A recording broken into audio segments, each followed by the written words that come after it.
Okay, have you seen them yet? The sudden surge of all those scooters. The San Francisco MTA impounded dozens of scooters. These scooters run amok. They zip around on the sidewalk and sometimes get dumped right in the middle of it.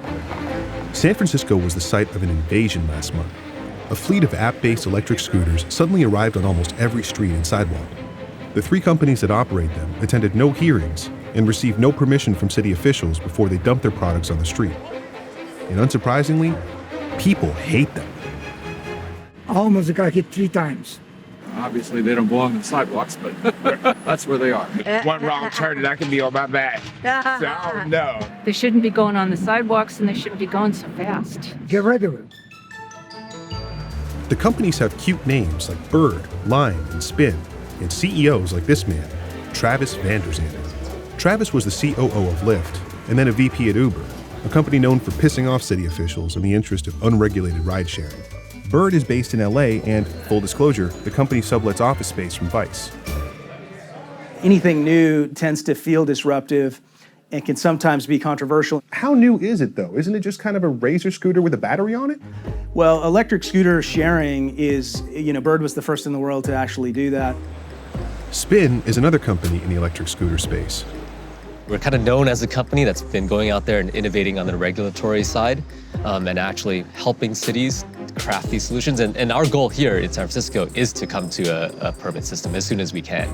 Can you understand how the phrase innovating on the regulatory side could, to regulators, be seen as just breaking the law? I mean, that's one. I mean, putting my lawyer hat on, I think that it's a process.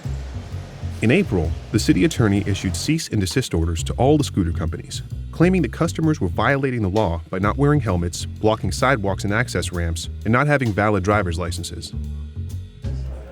Is it more important to be competitive than it is to obey what the cities are telling you to do? We don't think we were breaking any laws. We're supportive of regulations. And what we've said is whatever the city of San Francisco comes up with for regulation, Bird will absolutely comply with that.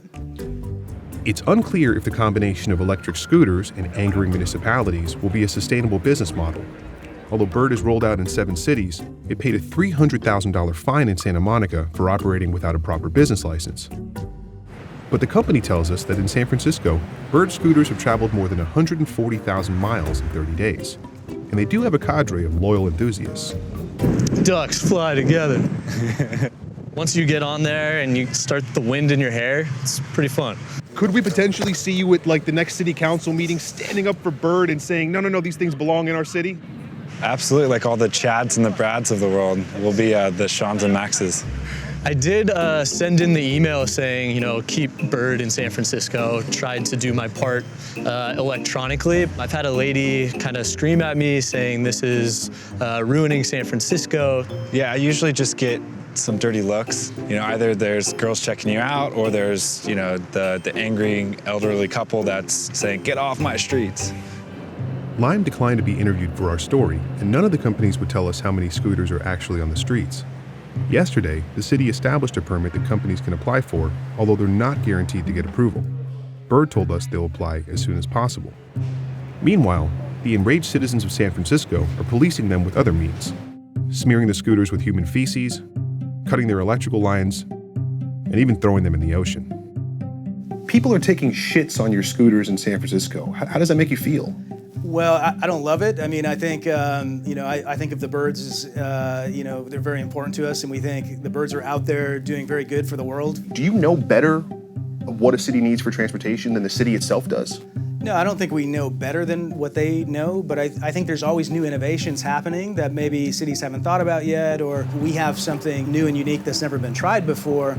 And what's the best way to work with cities to actually pilot that and see if it works, and then figure out how to make sure it's successful when we enter a market.